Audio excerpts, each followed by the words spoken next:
That sounds fun. That sounds fun. Hi, friends. Welcome to another episode of That Sounds Fun, The Seasons. I'm your host, Annie F. Downs. I'm so happy to be here with you today. Listen, if you are as surprised as I am that we are staring down the end of the year, I get it. As we start to think about changing seasons and the new year ahead of us, we've got an incredible guest with us today to help us figure out how to do all of this well. Today on the show, we're answering the question, how do I shape my life for a new year? But before we dive in, I want to tell you about one of our incredible partners. This show is sponsored by BetterHelp. As we've walked through the seasons on the podcast this year, it's been really clear that there are good things and challenging things about each one. And fall isn't easy for everyone, especially as it starts getting dark earlier and the weather changes. It's a good reminder to us to reach out to our people, check in, and make sure they're doing okay. One helpful tool in this season is also therapy, and BetterHelp is a great way to get started. You can attend your therapy sessions right from home, so it's super convenient to get started. With over 30,000 therapists, BetterHelp is one of the world's largest online therapy platforms, having served over 5 million people globally. This month, don't wait to reach out, whether you're checking in on a friend or reaching out to a therapist for yourself. BetterHelp makes it easier to take that first step. My friends, get 10% off their first month at betterhelp.com/thatsoundsfun. That's BetterHelp, HELP.com/thatsoundsfun. Okay, today on the show, I get to talk with one of my favorite leaders, Jeff Henderson. Jeff is an author, a speaker, an incredible leader, all around a wealth of wisdom who is going to help us think about our transition into the end of the year and into a new year. How do we process and deal with change? When do we celebrate? What can we control and what can't we control? We're talking about all of it, and you're going to want to get those note-taking pages ready. Alarm, alarm. This is a note-taking episode. In your TSF Seasons Guidebook, we are on page 123. As always, the guidebook is available for you at anniefdowns.com/seasons. Okay, here's my conversation with my friend, Jeff Henderson. That sounds fun. Okay, Jeff, we're going to jump right in because we are getting to the end of our seasons. We're getting to the end of 2025, and we got to talk about transitioning to a new year and change. How did you become the expert in my brain on change? Well, I'm honored that I am, Annie. I think maybe because I'm a little bit ahead of you in life, and I've just experienced a little bit more. And what I've discovered about life is if you're going to keep moving forward, then you're going to encounter change. And we've all heard that. We're all aware of that. But how you approach change and how you lead yourself through change is really, really important. Yeah, Ashley Warren on a podcast a couple of weeks ago said the hardest and most important person you lead is yourself.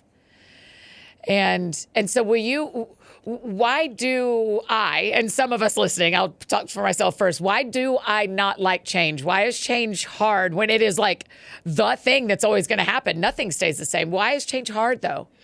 First of all, it's completely normal. And here's why. It really goes to your brain, because your brain is looking for patterns in life. What's a pattern? So let's say that you have a new job. All right. So it's your first day at work. And let's say for years you went left out of the driveway. Now you're going right. Okay. Now you're in a new pattern, and your brain is going, whoa, whoa, whoa, whoa, whoa. This is different. And then you go to a different coffee shop. Wait, we always go to this coffee shop. And I know Mary, the barista. And so your brain is going, whoa, whoa, I don't see patterns here. And so why that's important to know is because your brain is trying to protect you. Your brain is always trying to lead you to safety. So when your brain starts to see different patterns, it gets really, really nervous, and it starts to back up, and it's trying to protect you. That's why when you're entering change, you're seeing different patterns. And those aren't bad things, but your brain just isn't used to them. And because of that, it starts to build up anxiety and fear because it's trying to protect you. So what we have to do is we have to understand a different pattern. We have to find familiar patterns, and I can give you a pattern to follow, but basically it's a pattern within new patterns, because even the little things like going a different route to work, then if you're walking into a new office with new people, that's a whole level of anxiety, right? So part of the challenge with change is your brain is trying to react to the different patterns it's now seeing. Does that make sense? Yeah. Yeah. And so it's always a self-protection thing of our brain trying to protect us. And we just have to push past and push through.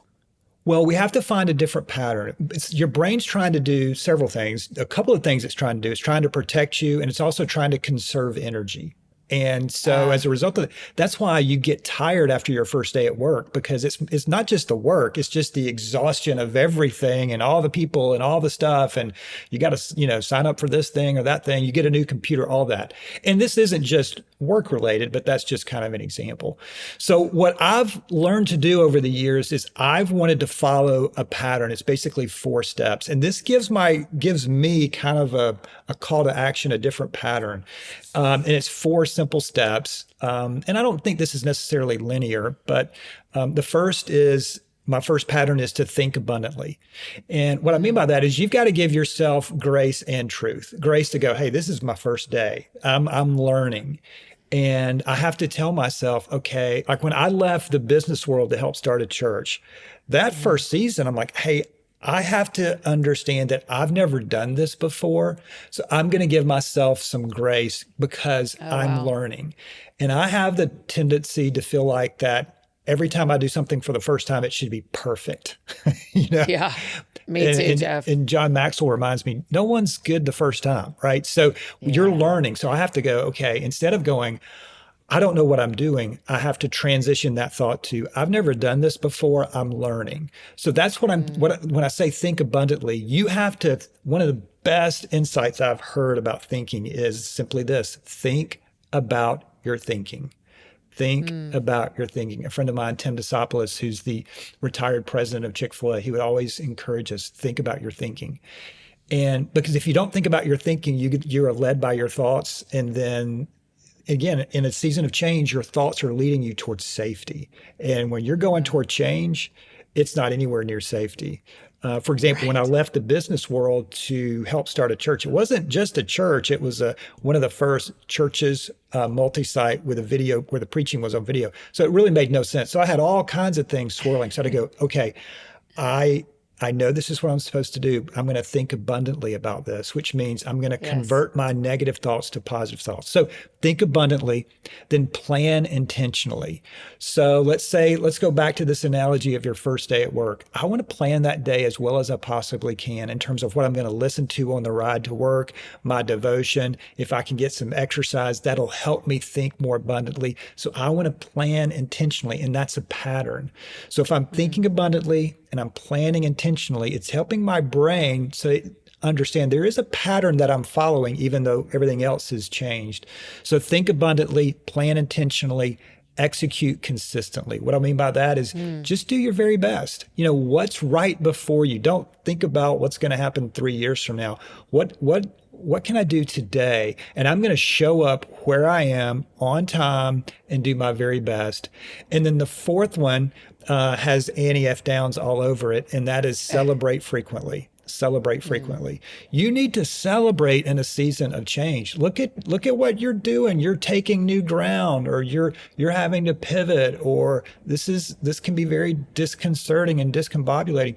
You need to celebrate frequently. So I really encourage in that first week or that first month, do a celebration dinner, especially at the end of that first week. You made it, right? You made it. So celebrate frequently. So I go into a season of change going, you know what? I'm driving in a different place now. I'm encountering different things. I'm working with different people. It's very new. But I have a pattern here, and that is to think abundantly, plan intentionally, execute consistently, and celebrate frequently. And that plan helps me deal with all the different new patterns that my brain is encountering. Yeah. I'm working through something in my personal life, Jeff, that's pretty painful. And I've never done it before. I'm like going through a whole new thing I've never been through before. I'm sorry. And thanks. I mean, it's change. It's good. It's going to be good and right. It just is not fun yet. And so even you're celebrate intentionally. I'm thinking about our friends who are going through hard seasons that they've never done before. I still have to have these moments where I go, hey, you should actually be really proud of yourself. You've never had that kind of conversation before. Yes. You have never survived a hard day like that before. You have never received an email like that before. Like good on you, Annie, because this is something you have never done before, even though it's painful. Is that okay, Jeff, that even if we're in painful seasons of change, that we find little things is that immature to celebrate like that? Not only is it okay, it's actually required, I personally think. Oh, wow. Again, many times I think we think in our, when I said think abundantly, one of the ways that you think abundantly is to speak over your life. Let me tell you a verse that I'm speaking over my life in Psalm 27, which is, I remain confident of this. I will see the goodness of God in the land of the living. Wait on the Lord, be strong and take heart. Wait on the Lord. And that be strong and take heart, that is me talking to me. That is Annie talking to Annie saying, hey, yes, be strong here, take heart. And you know who the biggest Pharisee in my life is me. I can give you grace. I can give the world grace. God loves you, all that. And then, but when it comes to me, I'm like, are you kidding me? I mean, like I've said, at what point, I had this year I hit one of those years where I had a 0 attached to my age.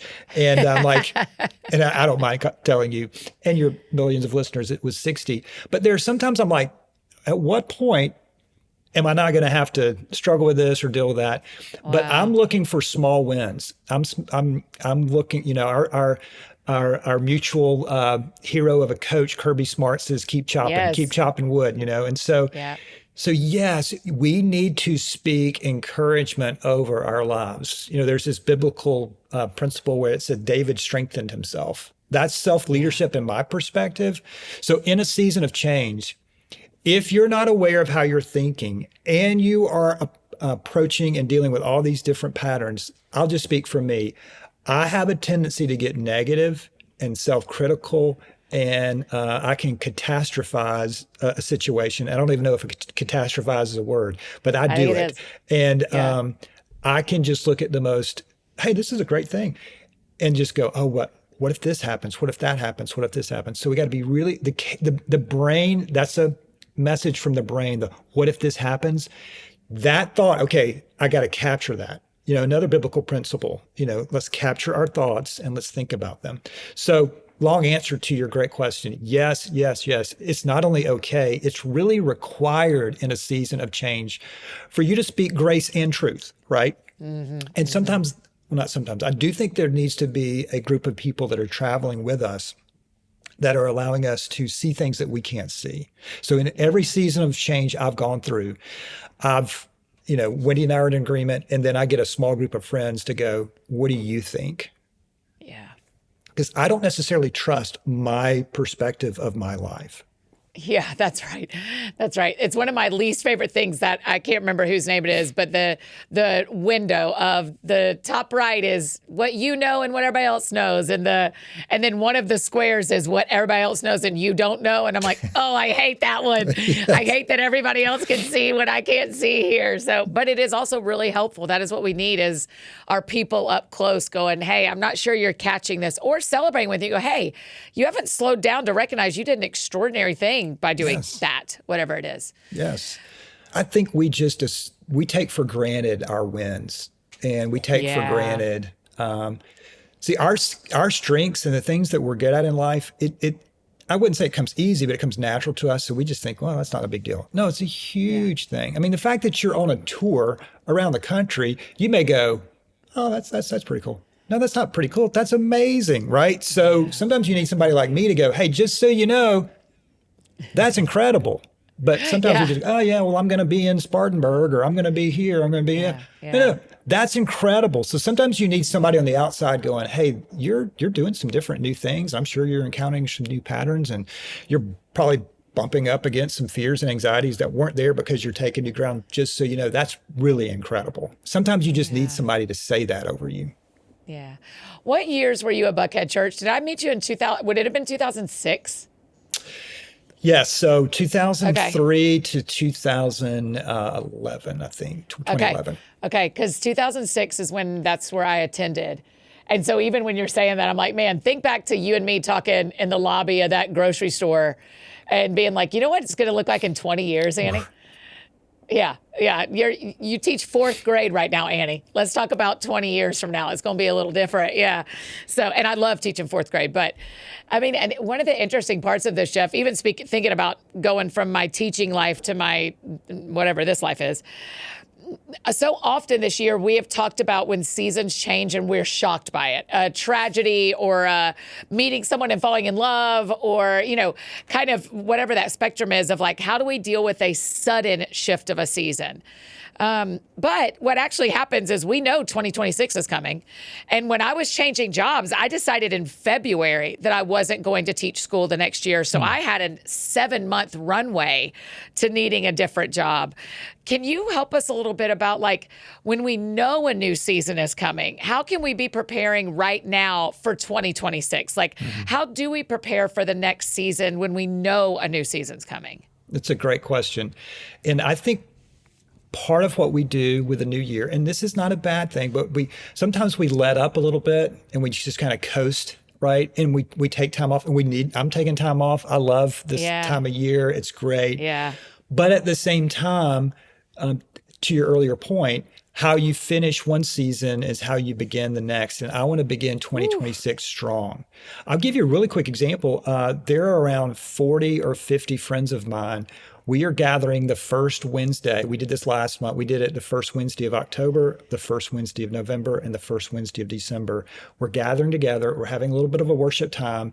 And then we're picking one of the characteristics of the fruit of the Spirit to practice between now and the end of the year. So, oh my gosh. So last month was peace. We practiced that. This month will be goodness. And then we'll practice joy. And we'll have a particular practice for that month. And what the hope is that we will be more peaceful. The goodness of God will grow in our lives and we'll have more joy. And as we're leading up to 2026, that doesn't take away the fact that we're going to go have fun and do all the Christmas stuff and all that. But we do have a plan that goes back to plan intentionally.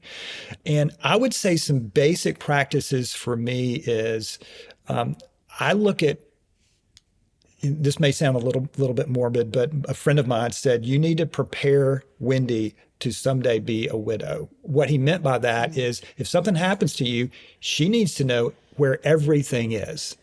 And so at the end of the last week of the year, I just kind of do a financial recap and I give her this letter. I write her a letter.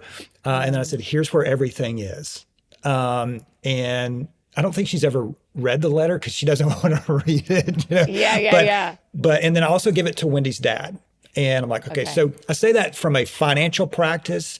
That's just a good time of year to kind of get your finances in order.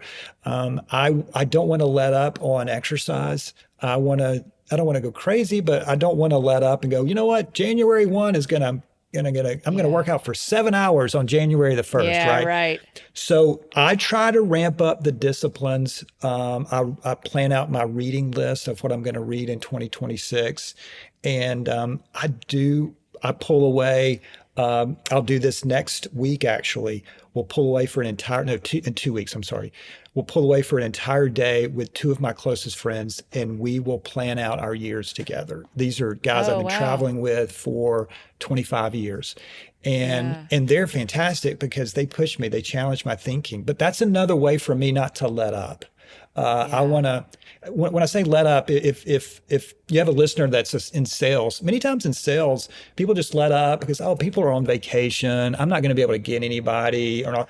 Maybe, but I obviously go on vacation, take off all that, but don't let up because keep moving forward, even in small, consistent ways, so that when January 1st and January 2nd does come, you're positioned to go. right? Yes. And Yes. so I would just, the overarching principle there is don't let up. But I mean, I'm not saying you have to work, 80 hours a week. I'm just saying Sure. make sure that December's as strong as January. Yeah. Don't let go of your disciplines in December because January's coming. Right. And Yes. that said, we've talked about on the podcast before. One of my favorite things to do for Thanksgiving is we will watch the Macy's Day Parade and we'll eat pumpkin pie Yes. for breakfast. So Yes. as a family, this is a little crazy. I know Jesse will probably listen to this. I write her a Thanksgiving card every month. Every month, like in May, I'm like, can't wait. We're one step closer to Thanksgiving. So I love all the holidays and all that. So yeah, there are times to eat pumpkin pie for breakfast and all of that. Yes. Yes. But if you look up, you've let up the entire month of December, and then you're really limping to get the year started. That sounds fun. Hey friends, just interrupting this conversation, tell you about one of our incredible partners and a personal favorite. It's Wayfair. Are you the type of person who likes to decorate for Christmas before Thanksgiving, or do you wait until after? Whatever your preference, did you know Wayfair has a ton of holiday decor to get you ready to deck the halls? Okay, I just bought a new pre-lit Christmas tree from Wayfair, and I already put it up 2 weeks ago. I love it. Plus, Wayfair's Black Friday sale is the perfect time to score huge deals on all things home, no matter your style or budget. Wayfair is the place to shop for all things home. Everything from sofas to spatulas, you name it, they have it. And you can get up to 70% off during Wayfair's Black Friday sale. The best part, you can shop Wayfair's Black Friday deals all month long. Plus, you can sit back and relax with Wayfair's fast and easy shipping just in time for the holidays.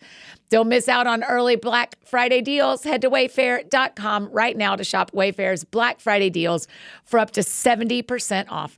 That's WAYFAIR.com. The sale ends on December 7th. And I have another incredible partner I get to tell you about, Our Place. Okay, as you get ready for Thanksgiving and holiday cooking, let me turn you on to the best nonstick and toxin-free cookware from Our Place. Most nonstick cookware today still contains harmful toxins, but Our Place's products are made without forever chemicals, so you can cook confidently without wondering what's in your pan besides the ingredients you put in there on purpose. And here's something fun to add to your wish list this Christmas. The Our Place 4-piece cookware set is the best way to overhaul your kitchen with multifunctional, high-performance, space-saving pots and pans. They are also so beautiful. So many colors. And buying the 4-piece cookware set as a bundle saves you $150. Our Place is having their biggest sale of the year right now with up to 35% off site-wide through December 2nd. So head to FromOurPlace.com to see why more than 1 million people have made the switch to Our Place kitchenware. And with their 100-day risk-free trial, free shipping, and free returns, you can shop with total confidence. Shop the Our Place Black Friday sale right now. No code needed. Okay, now back to our conversation with Jeff. That sounds fun. I remember in 2017, you came and spoke at Crosspoint, and it was right before Pastor Kevin was starting. And you taught us how you leave one season, church, will determine how the next season starts. And so I've quoted you for almost a decade now. All the time, I think, and I'll say it to people, how you end if someone's leaving a job, or if someone is going from being engaged to being married, or if someone is moving cities. I'm like, how you leave one season determines how the next one starts. I promise I always give you credit, Jeff, but how you leave one season determines how the next one starts. My question is, so we're about 6 weeks from the new year. In some ways, we are always leaving a season.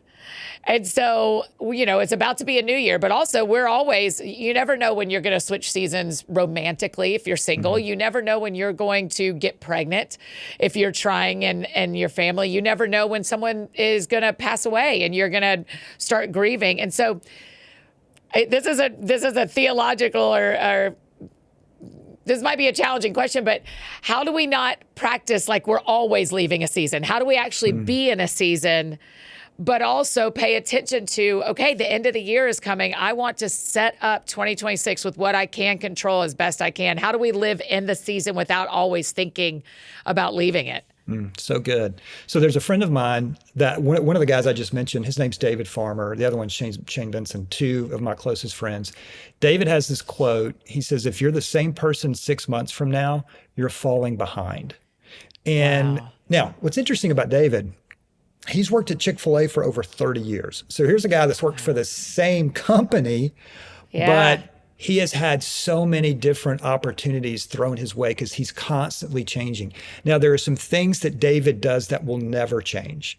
There are his values, his beliefs. And talk about plan intentionally. This guy just takes my little planning and just makes it look embarrassing. So there's some things that he's understood that there are some things that you don't let go of. You know, your beliefs, your values, your character, your integrity. But on the other hand, you're open-handed. So that if someone says, if your people leader or your company says, hey, we're going to move you to here, as long as you feel like that's what you've got clearance from the Lord and others in your life, okay, I'm going to do that. So I think we have to have something that we're going to, there's some non-negotiables. And then there are, yes, great. what's next, Lord?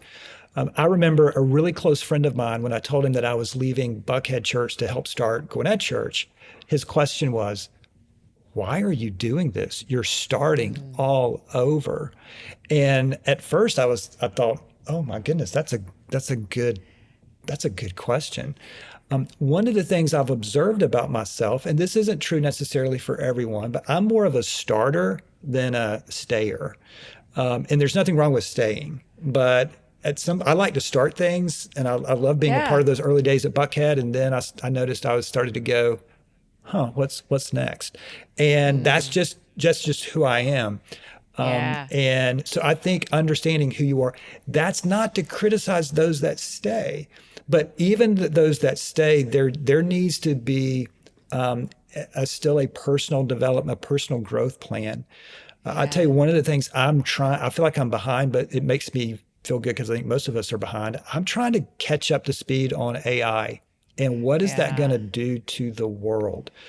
One of the things I think I've learned, Annie, is that the more I've learned about AI, the more I've realized that the movie Terminator is actually a documentary, not a science fiction. It's kind of crazy, right? But I say that to go, there's some things I'm doing right now that I need to change. But there's some things that AI will not change in terms of values. So I think you got to be really clear about what are non-negotiables for you. So I've had opportunities, especially when the kids were younger, to make a lot more money, but it would take away from me being at their soccer matches or volleyball matches. And and Wendy and I said, this is just not what we're going to do. We're not going to make this change because there's a core value that I know that someday these kids will be gone. And so we're going to sacrifice now, but because of the deposit we're going to make right now. And so I think, to your question, you got to be really clear. We constantly need to be changing. I think David's right. If you're the same person 6 months from now, you're falling behind. But there are some core values. And so one of the things I would encourage your listeners, if they haven't done this in a while, or if they've never done this, what are your core values? What are your non-negotiables? What are things that you're just not going to do or you're always going to do? What are those? And I think that's a very healthy exercise. John Maxwell has 26 values. I don't know that you need 26, but you need to be able to know what they are.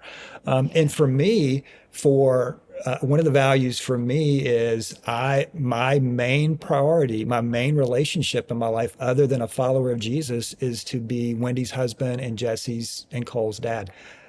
I don't care how much money somebody throws at me. If those three are jeopardized, I'm out. Yes. And that helps me then go, if a change comes my way, will this elevate those? Will these help? Will that help those?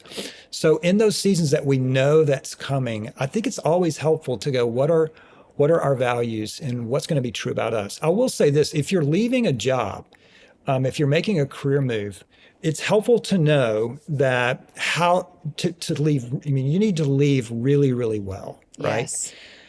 But how you leave is your responsibility.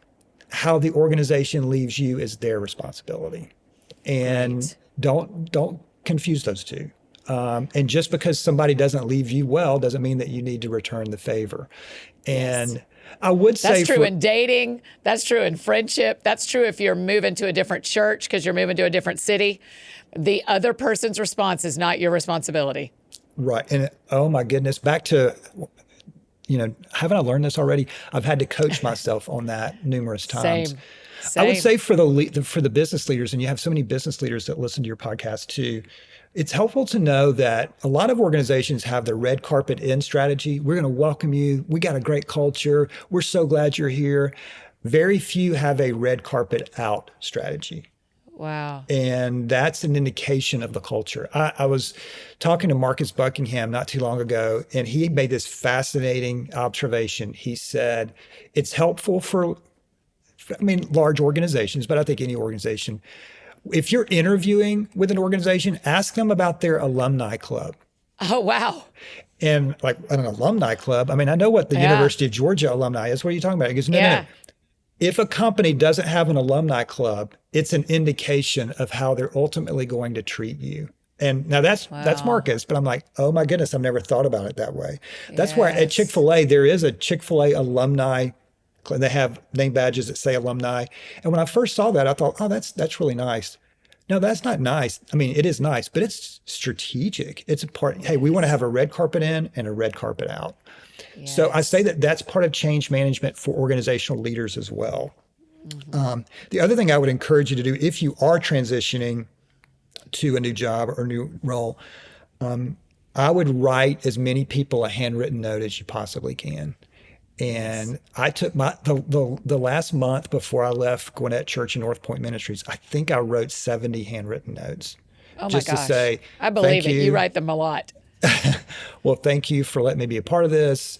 All of that. And I did the same when I left Chick-fil-A the first time in those early days for Buckhead. And it's just because what can happen in a season of change is you're like, I'm out of here.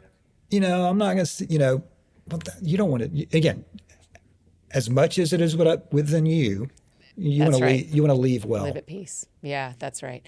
I want to stand on something you said for a second, because people who are starters, like you have identified yourself, and I'm actually that way too, we can get accused of not having perseverance, and people who stay can get accused of not being brave. And in both cases, I think that's really wrong. I know a lot of starters, you are one of them, I'm one of them, that we actually have a lot of perseverance. We just get called to different things at different times. And I know a lot of people who stay that are really brave, that they've just felt called to the same place for a long time. So both of these groups of people need to honor themselves and each other a little better than I think they do, because a lot of times starters think people who stay have no courage. Mm-hmm. Like, come on, jump, come on. What, you hate change? What, you just going to stay there forever? You're going to retire where you started? And people who stay think starters are quitters. Absolutely. And that criticism has come my way for sure. And when I retired as a pastor, if you will, to go and speak and do what I'm doing now and doing a lot of work with Chick-fil-A. And, I got some feedback like, oh, I thought you were committed to the church, or your calling was the church. I'm committed to Jesus, and my calling is to him. If he calls me to do something else, I'm going to go there. It's much like I felt called, Wendy and I felt called to, our season at Buckhead is done. We're going to go now plant a church in Gwinnett. And that's where the calling is. And so you've got to be clear with that. Sometimes the greatest, when it comes to change, sometimes the greatest risk is leaving, but sometimes the greatest risk is staying. And you just have to understand where that is. That's why it's always, and this is not a new adage, but I believe in it. It doesn't always apply, but you really need to be moving towards something than away from something. And that's why in the moves that I've had, I've always felt like I was moving towards something. Like I couldn't quite see it. But I could kind of describe it. Even in the early days of Buckhead, I'm like, I know this is kind of weird where the preacher's not even going to be there, but if we can figure this out, we could do this all over the country, all over the world. And that's, look up 20 something years later, that's what's happened. And so, but that was enough of a vision to go, okay, this is risky, but I don't want to look back years later and go, I didn't do it because I was afraid. And that goes back to this whole pattern thing, right? And that's why I had to go into that season going, okay, I'm gonna think abundantly, I'm gonna plan, I'm gonna perform and execute, and I'm gonna celebrate the small wins. Will you give us a couple of things as we're going into 2026? You told us you pull away with your guys for a day and kind of plan out your next business year. Is that kind of what you mean? Everything. I mean, just Okay. here's what I want to do from a work standpoint. Here's what our vacation plans. I'm going to go on a trip with Wendy and the kids. We're going to go here. Here's kind of some what we call etched memories that we're going to have. And we want to plan those out. And we're already thinking about what if you don't plan your calendar will plan you. And so you got to get ahead of that. And so and then we'll ask each other, are you dreaming big enough? Wow. Are you, and these guys are so intentional, and it's just helpful to hear. And when I hear their plans, I'm like, oh, I need to do that too. That's fantastic. So we'll do that November 18th. Okay. And then can you give me, what's a couple of things you would encourage us to do one of the things I'd like to remove is the pressure that January 1, you need to know exactly what you're doing and how you're doing it. And, settle down. You've got days. If it takes you all of January to get settled into 2026, right. Fine. You got all the time. But are there a couple of things that I could do for the last 6 weeks of 2025 that will help me transition well into 2026? Are there a couple of practices that you do or ideas you have, thoughts you have? So this is going to be so maybe underwhelming, but it's so often forgotten in that, and especially in a busy season. But, and I know you're on tour now, Annie, so you're like, Jeff, this isn't helpful. Sleep cannot be underrated. Say it. I know. If I'm working on less sleep, I'm just not the best version of me. And so I'm trying to commit to getting more sleep during the holidays. And again, ironically, sometimes the holidays are a better time to sleep because maybe you're taking some time off or that kind of stuff.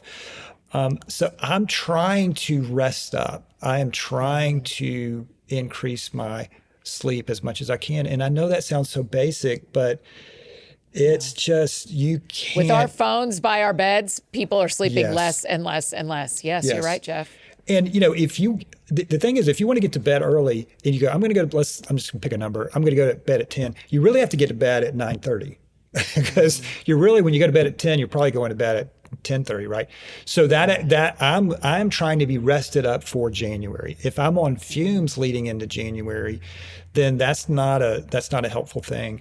And so I would say sleep is really, really important. I would also encourage you to write, for those of your listeners that are faith-minded, to write a letter to God. I write a letter to God every year and say, hey, I look back on 2025. Here's some things that went well. Here's some things I need to improve on. Here's some things I'm disappointed about. Here's some things I'm carrying into 2026. Yeah.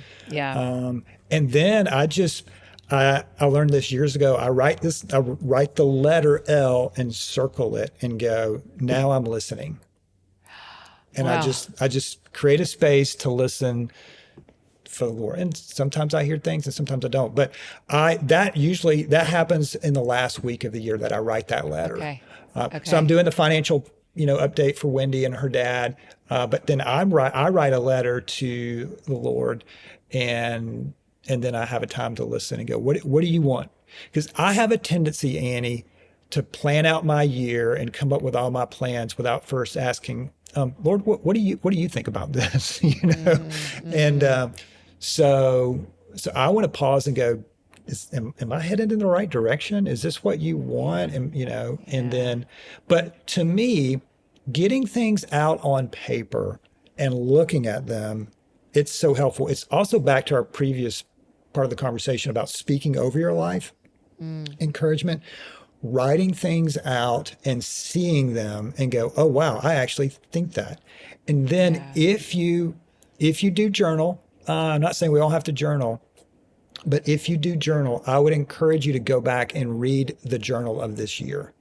And it's just like, and I know you've done this before, but it's like, oh gosh, I was really concerned about that. Or yeah, that didn't, but look where I am now. Look, Yeah. And I think what we'll discover is I made it through. I'm still standing. I may be limping in this area or that, but Yeah. I'm here. I made it. Right. And one of the things that reminds me of when leading toward change is there were things that I was so bothered about, so anxious about that Annie, 6 months later, I completely forgot about. Right. I'm like, so I go, what if I'm actually in one of those exact situations right now that I'm so bothered by it, and yet 6 months from now, I'm going to read it in my journal and go, oh, I forgot all about that. So, hey, Yes. Jeff, maybe you don't need to be as concerned about this as you're acting. And Yes. so I think those practices, sleep, writing a letter to God, and then reading, or even if you don't journal, maybe just go back to your calendar and see some calendar dates and go, oh, I was really bothered about that. Or Yeah. look at where the Lord has protected me. And I'll say this too. A lot of times when it comes to change, there can be a sense of rejection. Because sometimes change is forced upon us, right? Company got downsized, someone broke up with us. And this isn't always the case, but what I've seen is that many times as I look back at the rejections in my life, it was actually ended up being God's protection. And so I think if you're going toward a season of change and there's an element of rejection in there, you need to deal with that and bring it before the Lord. If not, rejection ends up becoming resentment, and resentment turns into bitterness.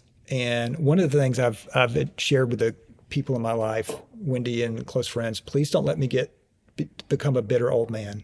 I don't want to do that. I don't want to get inflexible in life. I want to be able to be flexible, and I just love when I see people that are older than me.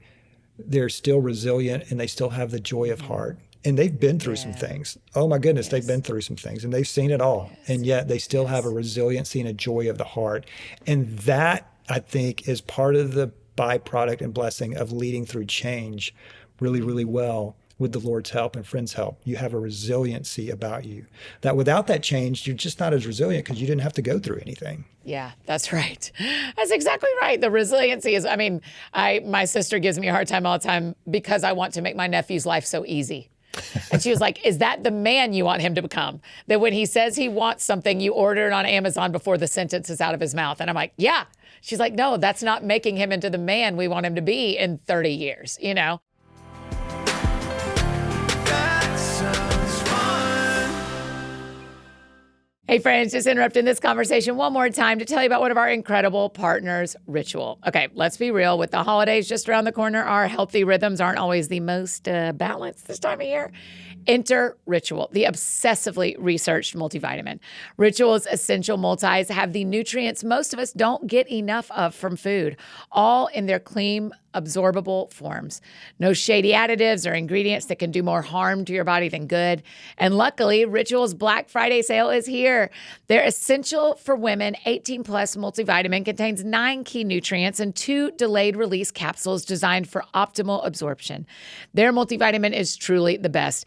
It has this little minty essence that I love. It's designed with a delayed release, so it's easy to take on an empty stomach. We can all appreciate that. Plus, I really trust Ritual and their products. They conducted a university-led clinical trial for their Essential for Women 18 Plus multivitamin, and the results, it increased vitamin D levels by 43% and omega-3 DHA levels by 41% in just 12 weeks. It's also HSA, FSA eligible with a seamless checkout experience, so you can save when you shop with your pre-tax dollars. Instead of striving for perfect health, aim for supporting foundational health. My friends, get early access to their Black Friday sale for 40% off your first month at ritual.com/thatsoundsfun. That's ritual.com/thatsoundsfun for 40% off your first month. Don't miss out on their best sale of the season. And now back to finish up our conversation with Jeff. That sounds fun. For me, the things I also do, I read through my planner. I like before I switch to a new planner that Love has it. all my work in it from the year, I love reading back through the planner and being like, man, I was working on that project and now it's released. And I was writing that project, now it's released. And there are, I would love for you to kind of end us here a little bit. What can we control and what can't we control? Because we can plan for a new season. We can do all this. We can read our journals, our planners, and write a letter to God. But in the end, there's just not much I can control, right? Right. Well, first of all, that's a pro move that you just described, where you went back and read your planner. That's a fantastic practice to do. And again, that goes back to celebrate frequently. Like you said, Yeah. oh, I remember I was working on this and now it's published. Okay, Yeah. time out. That's gigantic. Okay. And again, we can just take that for granted. Yeah. I was talking to somebody the other day. Yeah. My book came out. I'm like, whoa. That phrase, my book came out. That's a huge thing. You need to make That's sure right. you're celebrating versus going on to the next to the next thing. So in terms of control, here's what I've also discovered with this round number of an age is I have less control than I ever thought, right? And so we're, to your point, we're one phone call away from, whatever. Now we can't, now that phone call could be good news. That phone call could be bad news. I got a phone call like that this year. My mom was in an accident and then she passed away 6 weeks later. So that you get those phone calls in life, right? So there's so much in life that you can't control. The thing that, and we've already mentioned this, but the thing that I've had to, and I'm still learning this, Annie, but I'm having to learn, again, we've already mentioned this, but I'm having to say it again. I'm speaking this over me. I'm having to learn that I can't control someone's response to me. That if I make a decision at work, in a relationship, I want to do the best I can. But their response to this decision, particularly if the decision isn't one that they agree with, we can work through it and all that. And I want to take ownership of that. But their response is their response. I can't control that. And I want to get on the other side of that. That's so hard. And try to control it. Our mutual friend, Tim Elmore, I was with him recently, and he talks about, he's doing a lot of research on Gen Z, and we all love Gen Z. So many of your listeners are Gen Z, love it. But one of the things he said is that, a lot of these, a lot of times parents will show up at job interviews with Gen Zs. And so, What? Yes. So, which is trying to control the situation, right? And so I'm trying to learn better of what's within my control. And here's what I've discovered what's in my control. As much as I can, my disciplines, that the spiritual disciplines, which I think link to physical disciplines, which link to emotional disciplines. And that will hopefully help me trend toward better. And so there's 3 areas that I'm talking a lot about right now in terms of control. And I call it the above all else strategy. Like if you forget it, this is Proverbs 4:23. Above all else, if you forget everything, guard your heart, for everything you do flows out of it. So there are 3 heart trends that I've seen. There's the heart trend of the bitter person, there's the heart trend of the brittle person, and there's the heart trend of the better person. And I can control this to some extent with the Lord's help and with others' help. So the bitter person is easily cynical.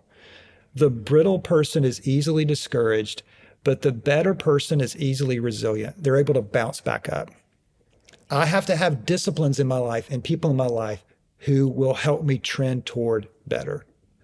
And it's not, the point isn't that you should never be bitter. The point isn't you should never be brittle. No, that's not the point. We're all going to have seasons like that. The point is you can't stay there. And you've got to have people in your life that are pointing out the bitterness or the brittleness. They'll help you trend toward better. And the reason I say that is because it takes me back to your question, what can we control? I can't control the world out there, but I've got to guard my heart. That's something I can, to the best of my ability with God's help, control. And if I control that, then everything I do is going to flow out of that. And so that's what I want to, as I'm coming in for a landing on 2025, as we all are, I would encourage us to ask, which one of those 3 are you trending toward? Are you trending toward bitter? Are you trending toward brittle? Or are you trending toward better? And then what's your plan to make sure that when 2026 rolls around, you're trending toward better. And that will help you in terms of encountering a new year ahead of us. Yes. Jeff, oh my gosh, that's it. That is so helpful because I don't want to have a how do we change to 2026 conversation on December 17th. I want to have it on November 17th because I'm like, man, we have this opportunity to think about this for the next 6 weeks, and how you leave one season determines how the next one starts. Well, think of it this way. Think of it if you thought about 2026 starting on December the 1st and just started thinking like that. And I've often thought, and I love January. I mean, I'm all in. I'm all in. I'm a goal setter. I'm all in. But I've often tricked myself into thinking, hey, why don't I say May 1st? Why don't I have the same enthusiasm for May 1st as I do for January 1st? And I would encourage everybody, the better days you have, the better weeks you have, the better weeks you have, the better months you have, and the better months you have, the better years you have.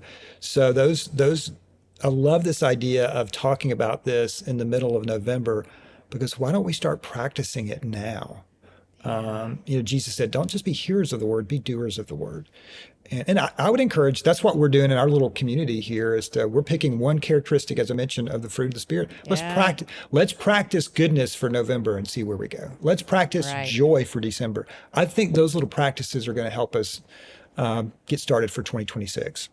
That's brilliant. I say a lot on tour. I talk about the fruit of the Spirit every night, and I'm like, they're free, but they're ours to cultivate. You don't have to earn them, but they're ours to cultivate for the rest of your life. I'm going to take that. Yeah. I'll quote you. I'll quote you. Yeah. Oh, you don't have to. Because what I'm talking about a lot is hope. And I'm like, hope isn't free. If you go to Romans 5, hope isn't free. But all the fruits, those are yours. You just got to work at them. Trees don't grow without some cultivation. So you got to get some help. Jeff, thank you for helping us with this today. I'm so thankful that we're having this conversation right now. I'm so grateful for your time, as always. My pleasure, Annie. Always great to see you. Thanks for your influence. It's just so fun to see it just growing, and I'm so proud of you. Oh, thank you. Okay, we got to end with this. Mr. Jeff Henderson, Pastor Jeff Henderson, Leader Jeff Henderson. Because the show is That Sounds Fun, tell me what sounds fun to you right now. So Wendy and I made a change this year, speaking of change. Oh, yeah? We bought a little place in Highlands, North Carolina. I love Highlands. We will leave out on a late Friday afternoon or early Saturday and just drive up, and we'll stop by Clayton and then go up there. The drive up there, that's just been so fun. It's a new season for us, being empty nesters. And we're gonna leave Saturday morning, and we're just gonna go for maybe the day or two. But obviously this is a great year to be driving up there with the leaves and everything. But just to be with Wendy and to drive up in the mountains for a couple hours, that's just, now we do have a debate on how fast she drives. She's the driver in our family, so we have to get through that.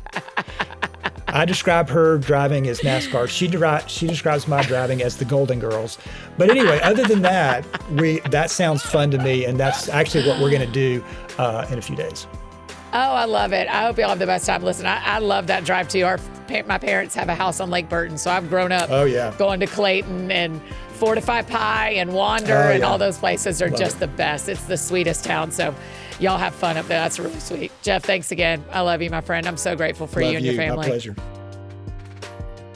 You guys, isn't he brilliant? Man, I'm just walking away from that conversation with so many long-term thoughts on how to do transition season well. In fact, today alone, I have recommended that episode to one large group gathering and 2 individual friends. I just think this episode is so important. And I hope you will share it with your friends as well and help them to see. I mean, even just the conversation about sleep, so important, so important.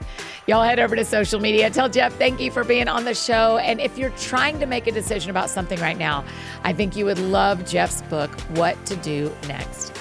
If you enjoyed this episode, I think you'd also love it listening to episode 1003, where we talk about not rushing the reset with Emily Lay, or episode 972 about navigating transitions with Levi Lesko. We have those linked in the show notes for you.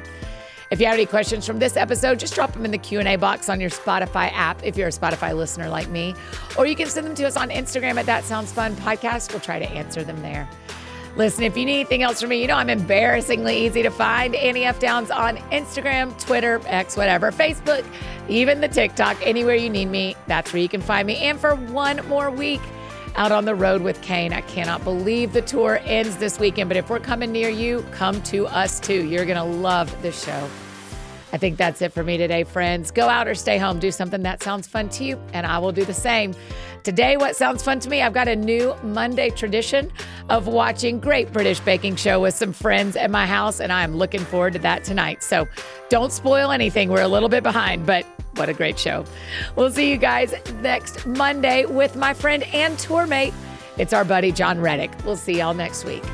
That sounds fun. That sounds fun. Oh, that sounds fun. Check 1, 2 on the microphone. Annie F. Downs in your car to your home.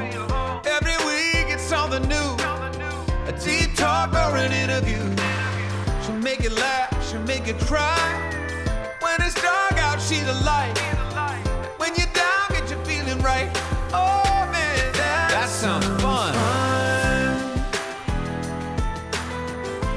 That sounds fun. That sounds fun. Oh, that sounds fun.